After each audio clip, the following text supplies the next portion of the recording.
Amados, não ignoreis uma coisa: um dia para o Senhor é como 1000 anos, e 1000 anos como um dia.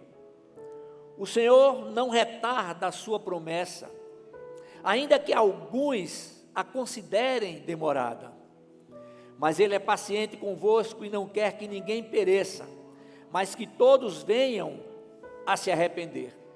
Contudo, o dia do Senhor virá como ladrão, no qual os céus passarão com grande estrondo, e os elementos queimando se dissolverão, e a terra e as obras que nela há serão descobertas. Amém? Se eu tivesse de resumir o texto em uma frase, eu diria o seguinte: uma vida temente a Deus.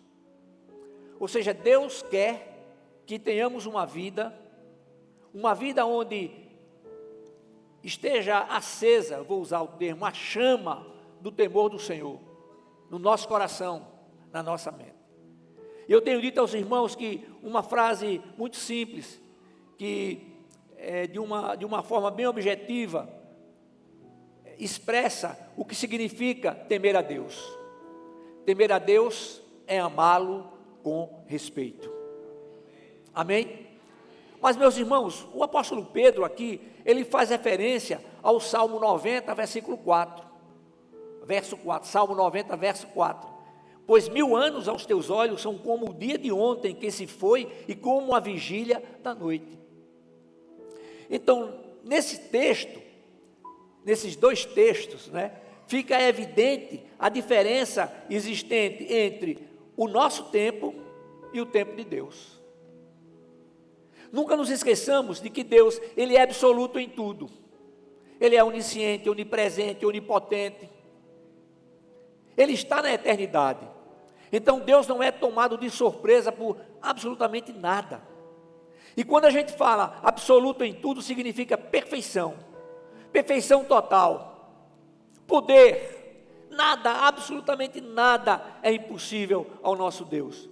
Agora, outra coisa que também nós não devemos nos esquecer é que a justiça de Deus é exercida com a mesma medida para todos. Eu tenho dito aos irmãos que Deus não tem filhos prediletos. Não. O agir divino, ele segue o seu objetivo. E ninguém jamais, força alguma no universo, poderá influenciar os objetivos que Deus tem. Ninguém pode influenciar. Nós oramos, nós apresentamos a nossa vida diante do Senhor. Nós clamamos ao Senhor. E nunca devemos nos esquecer: Senhor, em nome de Jesus, que tudo seja feito na minha vida conforme a tua vontade. Conforme a vontade divina. Então, quando nós fazemos isso, nós estamos declarando fé. Eu tenho fé em Deus, de uma forma tal que sei que Ele não me dará, não permitirá que nada que seja prejudicial à minha vida venha a ocorrer. Agora, precisamos lembrar que estamos nesse mundo de pecado, onde as aflições existem, as dificuldades da mesma maneira. E sabe, irmão, não são poucas as vezes que devido às nossas decisões, vou usar um termo, nós passamos por adversidades, como consequências das decisões que tomamos. Não pode ser como criança, no sentido de, eu quero porque eu quero. Não. Senhor, eu gostaria disso aí, mas eu não sei se isso será para o meu bem. Aos meus olhos, sim, mas eu não sei de nada, Senhor. O Senhor é que sabe. Então, Deus, como a minha vida pertence ao Senhor, está em tuas mãos, faz conforme a tua vontade. Senhor, em nome de Jesus, faz com que eu me dê o discernimento, para que eu possa saber exatamente aquilo que o Senhor está querendo para mim.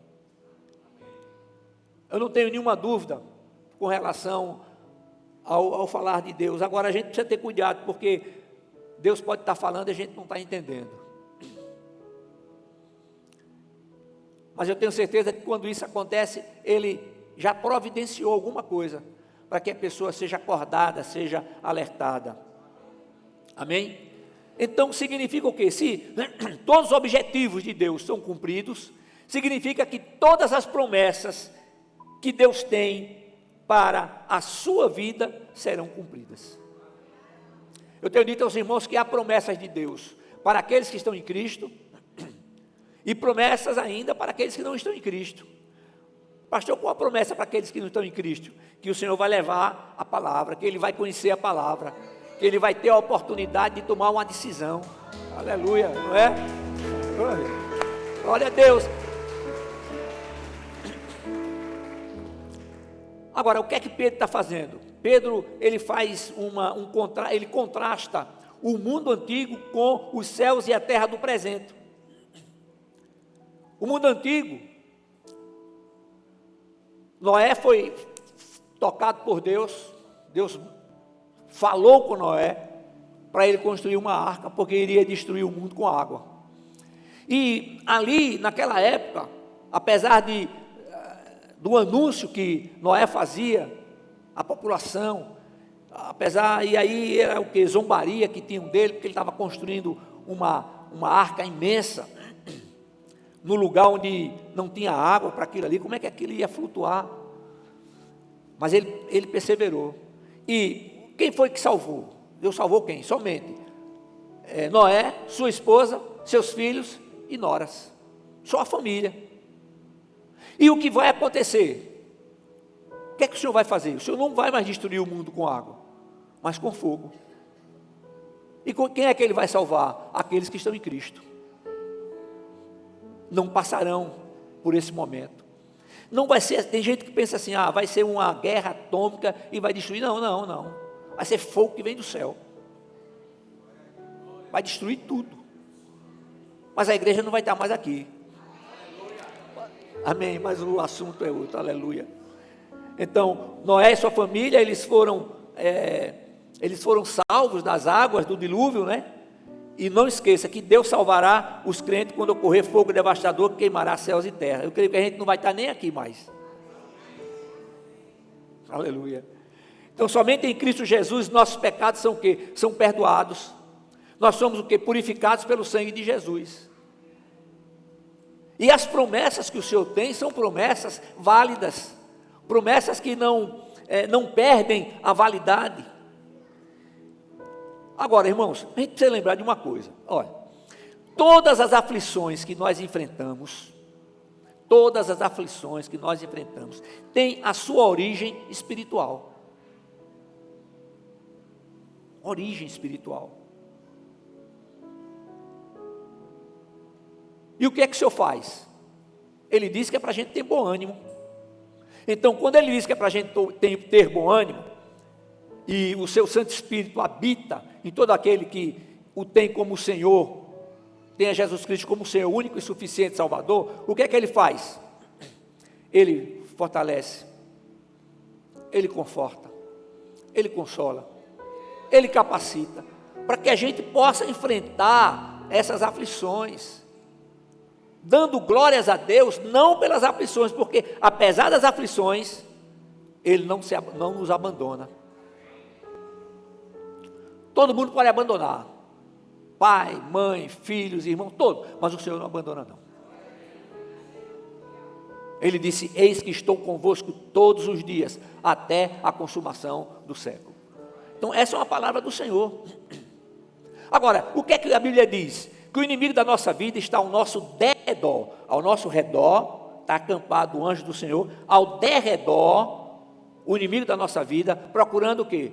Procurando uma brecha. Agora diz o que é que diz? Que ele está rugindo como se fora um leão. Ele não é o leão, ele faz o barulho de um leão, mas não é leão. E o que é que ele quer? Ele quer um direito legal para nos atingir. Quando é que nós damos um direito legal para o inimigo atingir a nossa vida? Quando nós erramos, quando nós desobedecemos, quando pecamos.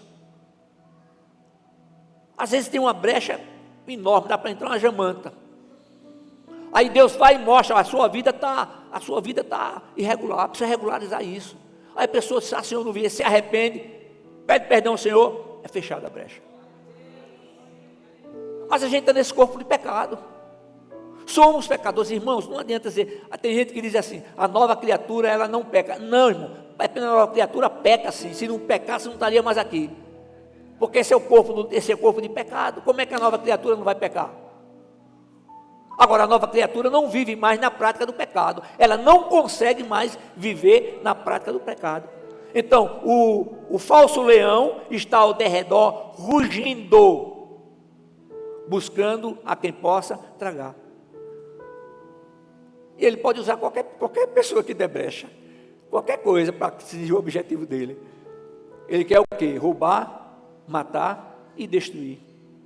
Então, se nós temos consciência disso, então por isso que nós dizemos, por isso que eu ouso dizer que todas as nossas batalhas, todas as nossas lutas têm uma origem espiritual.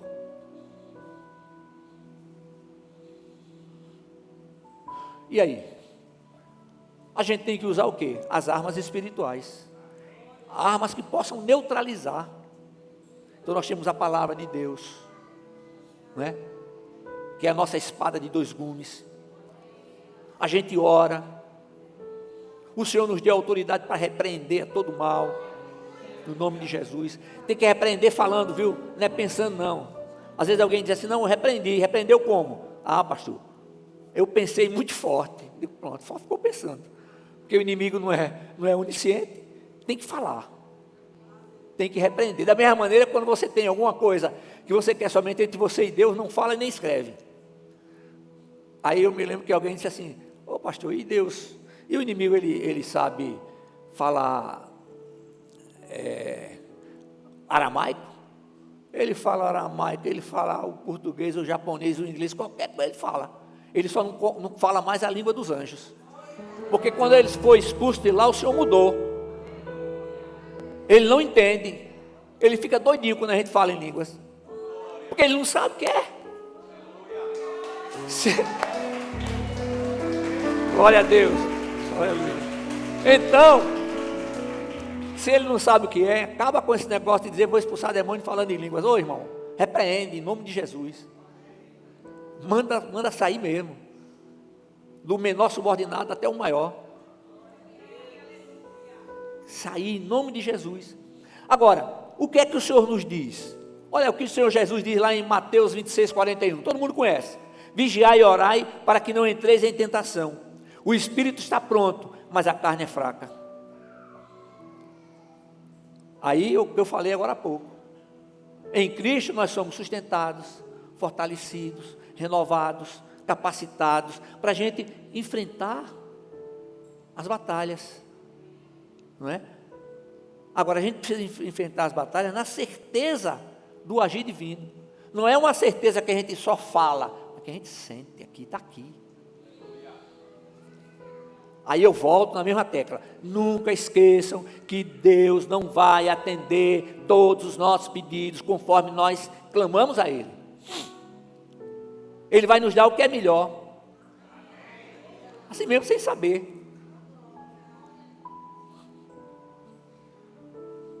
Aí eu me lembrei agora de uma irmã que fez um determinado negócio no apartamento, fez a mudança, estava lá tranquila, ela fez tudo certinho.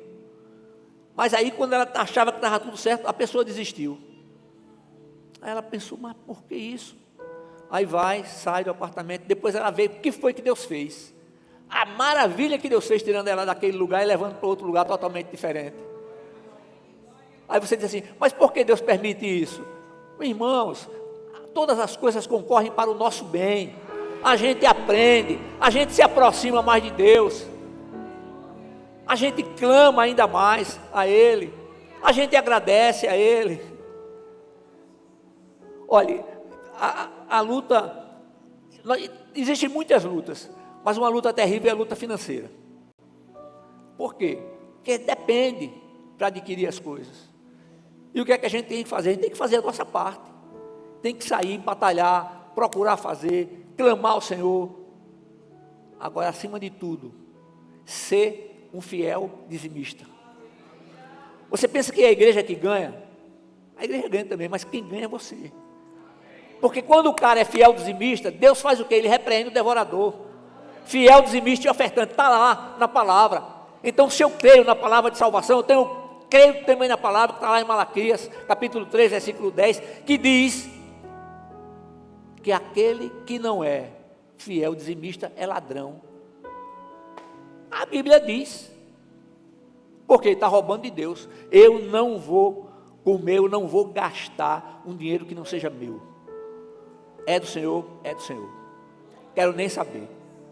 Na hora que você chega, você entrega o seu dízimo, você devolveu para o Senhor. E como a igreja vai aplicar? Vai ser a responsabilidade todinha da igreja, através do seu pastor, através da sua liderança. Através do seu pastor. Se usar de maneira errada, não pense que vai ficar impune, não. Deus é fiel, Deus é justo. Eu quero fazer a minha parte, eu entrego. Acabou. Quero ofertar, oferto. Aí, irmãos, o Senhor vai fazer o quê? O que eu acabei de dizer, vai repreender o devorador na nossa vida. Agora, nunca podemos nos esquecer que em Cristo nós fomos libertos do pecado. O que é que diz, né? Ele nos resgatou da morte para a vida, das trevas para a sua maravilhosa luz. Então o pecado não tem mais domínio sobre a nossa vida. Por quê? Porque as nossas escolhas não são mais escolhas para a satisfação da carne. Na presença do Espírito Santo, na medida que a gente vai deixando Ele operar, que a gente vai aceitando aquilo que Ele está ensinando para a gente, as nossas escolhas são diferentes. Como é que eu posso ouvir uma música que só fala em derrota e que não fala nada, não exalta o nome do Senhor? A pessoa, em vez de subir, a pessoa está descendo. Não, eu quero uma música que exalta o nome do Senhor, que glorifique o nome do meu Deus. É isso, irmãos. Que a gente possa sentir a presença do Senhor, não é? É maravilhoso quando a gente está aqui no louvor tremendo, adoração.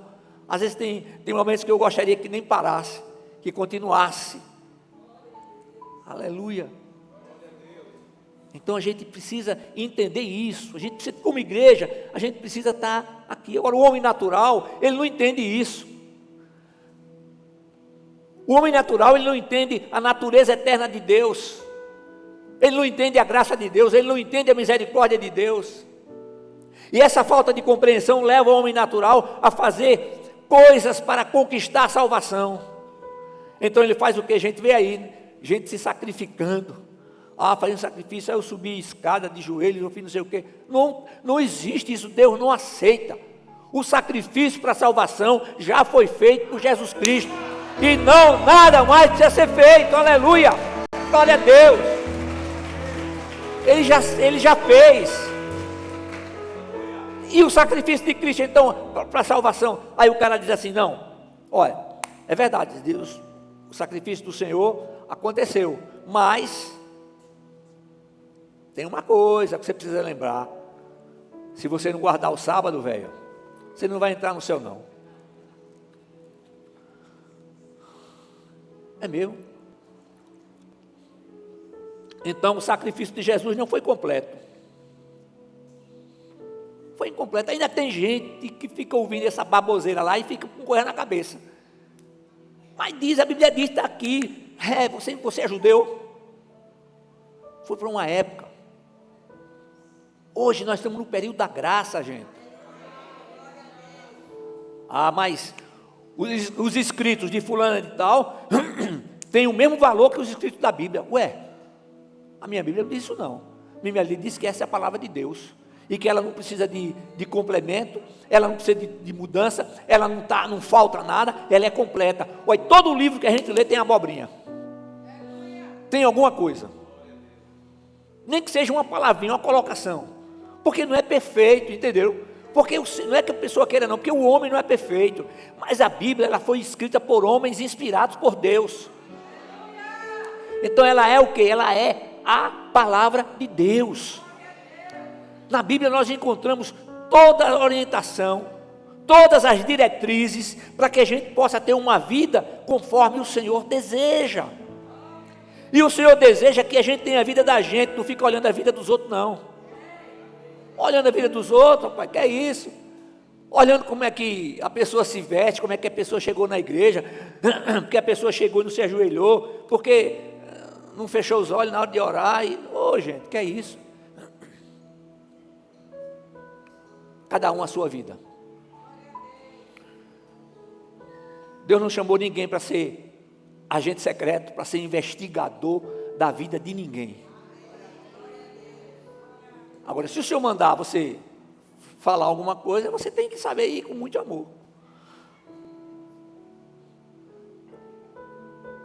A gente está vivendo dias que são realmente dias difíceis, mas Deus não perdeu o seu poder.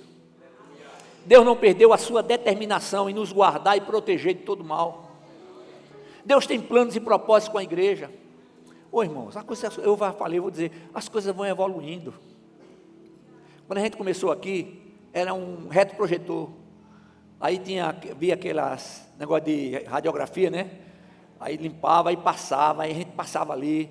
Os que estavam aqui no início lembram disso, né? Escrevia, tal, ia. Aí depois veio aquele negocinho dali, como é?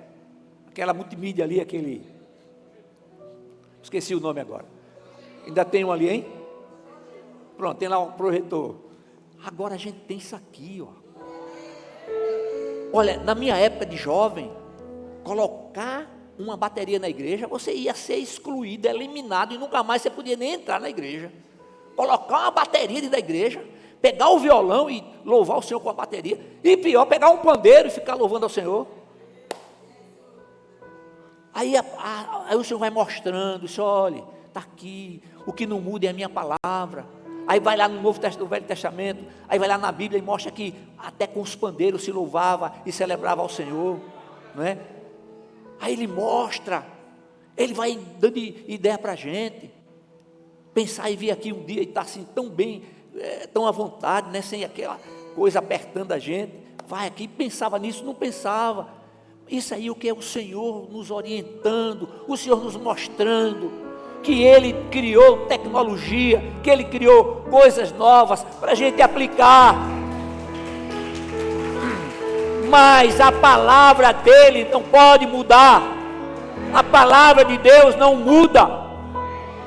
Essa palavra tem que impactar. Se essa palavra não trouxer impacto, tem algum problema.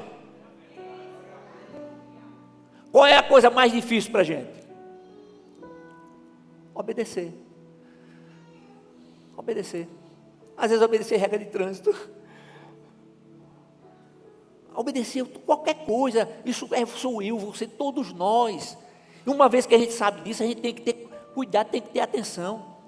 Aí para numa blitz, o guarda pede documento. Por que eu vou prestar um documento para esse guarda? Meu amigo, ele é uma autoridade. Parou, é de noite, acende a luz do salão, desliga o carro, vai, de dia, desliga o carro, abre, apresenta. Qual é o problema, rapaz? Nós não somos nada, nós temos que ser exemplo, nós somos filhos do Deus vivo, não somos nada no sentido de dizer, não, eu sou alguma coisa, não, irmãos, nós somos servos do Senhor, tem que respeitar. Eu ia falar um negócio aqui, mas deixa para lá, vamos em frente. Glória a Deus. Então, todo sacrifício foi realizado por Jesus Cristo. Tem que fazer mais nada. O primeiro Adão foi o quê? Alma vivente. O último Adão foi espírito vivificante. Agora, qual é a promessa do Senhor? A promessa do Senhor é que seremos transformados ao toque da trombeta. Toque da trombeta.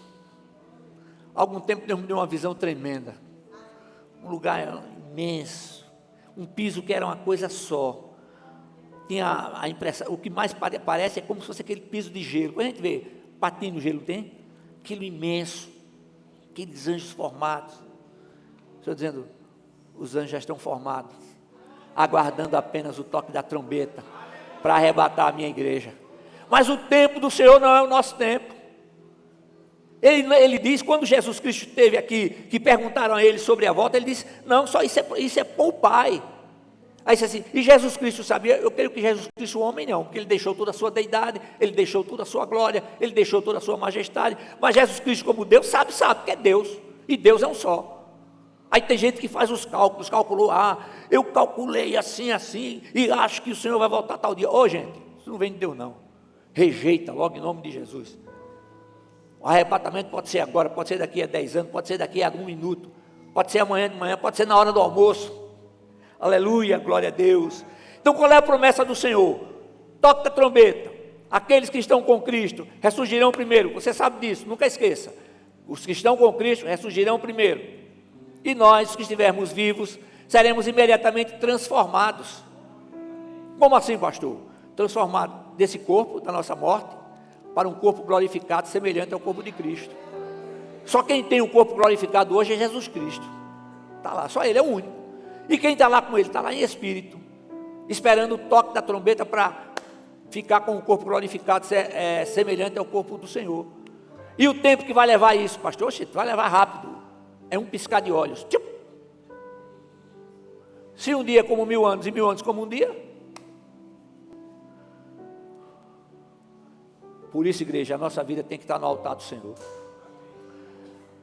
É por isso que nós temos que viver uma vida no temor do Senhor. Tem que ser uma vida temente a Deus. Aleluia. Então nós não podemos deixar de afirmar em todo o tempo que a salvação é pela graça de Deus por meio da fé. Né? Porque pela graça sois salvos por meio da fé, isto não vem de vós, é dom de Deus, não vem das obras, para que ninguém se orgulhe. Está lá em Efésios, capítulo 2, versículos 8 e 9. Agora, Jesus veio para todos. E qual é a determinação dele para os seus discípulos? Para a gente ir pregar o evangelho a toda criatura. Pregar o evangelho em todos os lugares. Nós estamos pregando o evangelho agora. Essa palavra está indo em todo lugar. O cara ligou lá, está lá, aparecendo. Palavra. Evangelho tem que ser pregado. Agora, começa a pregar dentro de casa. Começa a praticar dentro de casa. Dentro de casa. Você, meu irmão, que é o sacerdote, você não é um cara que faz tudo sozinho, não. É o sacerdote. Tem lá quais são as suas atribuições. Quais são as atribuições da irmã, que é fiel ajudadora, da esposa, que é fiel ajudadora. Aleluia, glória a Deus. Então a gente tem que levar essa palavra a tempo fora de tempo. Glória a Jesus. Deixa eu dar uma coisa que meu tempo aqui já foi embora. Agora, irmãos, as imperfeições que nós temos como seres humanos, elas continuarão existindo, mas elas não terão domínio sobre a nossa vida. Se estivermos diante do Senhor e dizendo: Senhor, que o Teu Espírito Santo mude a minha vida. Mas pastor, mas que precisa mudar é minha mulher. Mude, apresente a sua. Mas quem precisa mudar é o meu marido. Apresente a sua. Deixa o Senhor fazer. Você não é responsável pela salvação do seu marido, não. Você não é responsável pela salvação da sua mulher, não. Me ajude, porque eu preciso da salvação. Espera aí, a salvação é para cada um. Você não conhece a palavra? Decida-se. Porque eu amo isso, eu amo aquilo. Então você está amando coisas mais do que amando a Cristo. Pague as consequências na eternidade. Agora eu não, eu vou para o céu. Diz mesmo, fala para ele, fala para ela, eu vou para o céu. A trombeta tocar, eu vou para o céu. Fica aí, fica com tudo. Agora, se quer subir e viver eternamente a presença do Senhor, tem que ter a Jesus Cristo como Senhor, único e suficiente Salvador. É o que a Bíblia diz. Vamos encerrar. Agora, a nossa necessidade de vigiar e orar e buscar a santificação não devem ser esquecidas. Os dias trarão notícias difíceis. Agora, em Cristo, nós temos a promessa de proteção, fortalecimento e capacitação. O Espírito Santo, habitando em nosso ser, ele vai continuamente nos fazendo lembrar do compromisso que temos com o Senhor. Lembra que Deus, Ele é o arquiteto e construtor da nova Jerusalém celestial. Aleluia, glória a Deus. Eu quero deixar 5 coisas 5 atitudes que devem estar presentes em nossa vida. Você conhece todas elas. Primeiro, existem mais, eu coloquei 5, certo? Atitudes que têm que estar presentes na nossa vida. Primeiro, depositar a fé em Deus. É evidente. Segundo, vigiar e orar. Terceira, manter a chama do temor do Senhor sempre acesa. Quarto, aprender a esperar e aceitar o agir de Deus em sua vida. Cada um, eu aprendendo a esperar e aceitar o agir de Deus na minha vida, na vida de cada um. E quinto, manter o olhar fixo em Cristo, que é o autor e consumador da nossa fé. Assim, irmãos, nós viveremos todos os dias da nossa vida, nós viveremos para o louvor da glória de Deus. Que essa é a vontade do Senhor para a nossa vida. Amém? Eu quero orar por você. Fique de pé, igreja.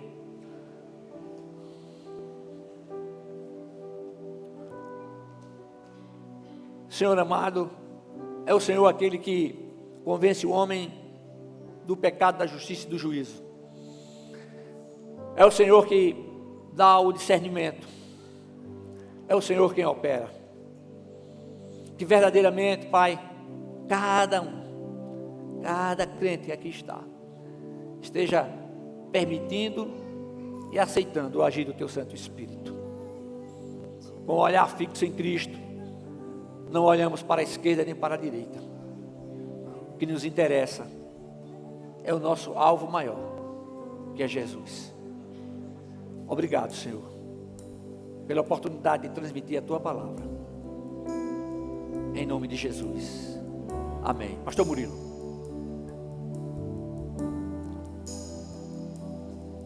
Quero convidar os irmãos diáconos que estão aqui presentes a vir aqui à frente com as bandejas dos dízimos e ofertas.